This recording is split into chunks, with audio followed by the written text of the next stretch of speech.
जय हिंद दोस्तों, वंदे मातरम। वैसे तो चीनी एक नहीं बल्कि कई सारी चीज़ों के लिए बदनाम है। चीनी से मतलब मेरा यहाँ पे शक्कर से नहीं था या मीठी चीज़ से नहीं था। चीनी से मेरा मतलब यहाँ पर था चाइनीज़ लोगों से। चाइनीज़ सरकार, चाइना के जो अधिकारी हैं, ये सब के सब किसी न किसी तरीके से दूसरे देशों की नाक में दम करते ही रहते हैं। और ऐसा नहीं किसी अच्छे काम के लिए कर रहे हो, बुरे ही कामों के लिए करते हैं। और अब ऐसे में यूएस में चाइना का एक एयर बैलून जासूसी करता हुआ पकड़ाया है। इसके ऊपर हालांकि चाइना ने कहा है कि गलती हो गई है, लेकिन आप जरा खुद सोचिए कि चाइना से बैलून उड़कर चला जा गया है अमेरिका और बोल रहा है गलती हो गई। अब ऐसे में यूएस ने साफ तौर पर अपने टर्म्स को क्लियर कर दिया है कि भैया इस तरीके से चीज़ें आगे बढ़ नहीं पाएंगी। और अब इसको लेकर क्या कुछ डेवलपमेंट आया है, इसी बारे में बात कर लेते हैं इस वीडियो में। अमेरिका के मोंटाना शहर में चीन का संदिग्ध जासूसी बैलून देखा गया।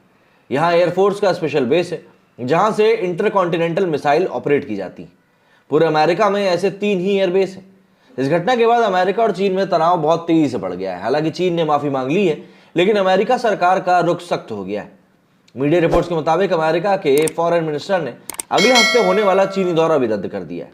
एक अमेरिका अफसर ने कहा कि बीजिंग कहता है कि ये सिविल बैलून था। अगर ऐसा होता तो ये 6000 किलोमीटर दूर मोंटाना तक कैसे और क्यों पहुंचा। पेंटागन ने कहा कि इसे अमेरिका में निगरानी के लिए भेजा गया था। अधिकारियों ने यह नहीं बताया कि बैलून कितनी ऊंचाई पर उड़ रहा था, लेकिन उन्होंने कहा कि बैलून सिविलियन एयर ट्रैफिक के ऊपर और आउटर स्पेस के नीचे उड़ रहा था। शुक्रवार देर शाम चीन ने इस घटना पर बयान जारी किया और कहा कि यह बात सही है कि हमारा बैलून अमेरिकी एयरबेस के ऊपर चला गया था। यह एक सिविल यूज बैलून था, गलती हुई और हम इसके लिए अफसोस भी करते हैं।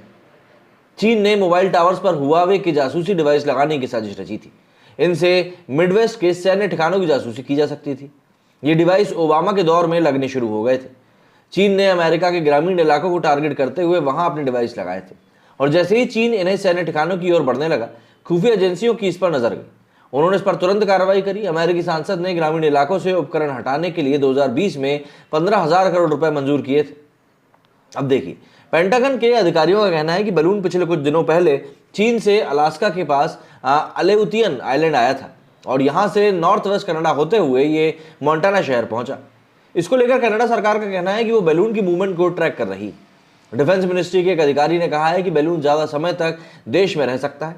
हालांकि इससे किसी तरह का मिलिट्री या फिजिकल खतरा नहीं, इसका एक्सेस भी लिमिटेड ही है, तो इससे खुफिया जानकारी भी इकट्ठा नहीं की जा सकेगी। एक अन्य अधिकारी ने कहा कि पेंटागन को नहीं लगता कि चीन सैटेलाइट इमेजरी के जरिए जो कुछ हासिल कर सकता है, उसकी तुलना में इस बैलून से उसे कुछ भी ज्यादा हासिल होगा।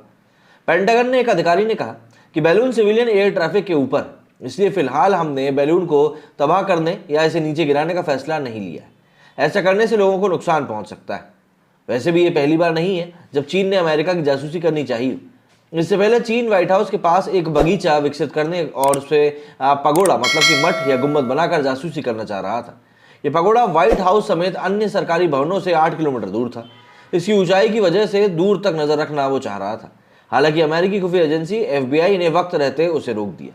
अब देखिए, ये जो पूरी बात निकलकर सामने आई, ये बात अपने आप में काफी गंभीर इसीलिए है क्योंकि जिस तरह का अभी पूरा का पूरा ये पूरा मामला चल रहा है, मतलब कि चाइना और अमेरिका के बीच के जो संबंध इस समय चल रहे हैं, उनको देखते हुए ये मामला वाकई में काफी गंभीर लगता है। और चीन के जैसा इतिहास रहा है, कोई बड़ी बात नहीं है कि वो सिर्फ एक ट्रायल रन कर रहा हो कि क्या हम वहां पर उस जगह पर बिना किसी की नजरों में आए पहुंच सकते हैं। अच्छा, बड़ी बात यह है कि कनाडा होते हुए अगर ये बैलून गया है तो क्या कनाडा की जो रक्षा प्रणाली है उनको इस बारे में कुछ पता ही नहीं चला। और अगर अब वो कह रहे हैं कि नहीं हम ट्रैक कर रहे थे, तो जब आप ट्रैक कर रहे थे तब आपने पहले से अमेरिका को क्यों आगाह नहीं किया या आपने चाइना से क्यों नहीं सवाल किया। कई सारे सवाल हैं जो उस समय खड़े हुए हैं, लेकिन बात यही है कि इंटरनेशनल डिप्लोमेसी जब बीच में आ जाती है तब कई बार ऐसे सवाल भीड़ में ही गुम हो जाते हैं। मेरे स्टूडियो फिलहाल इतना ही। जय हिंद, जय भारत।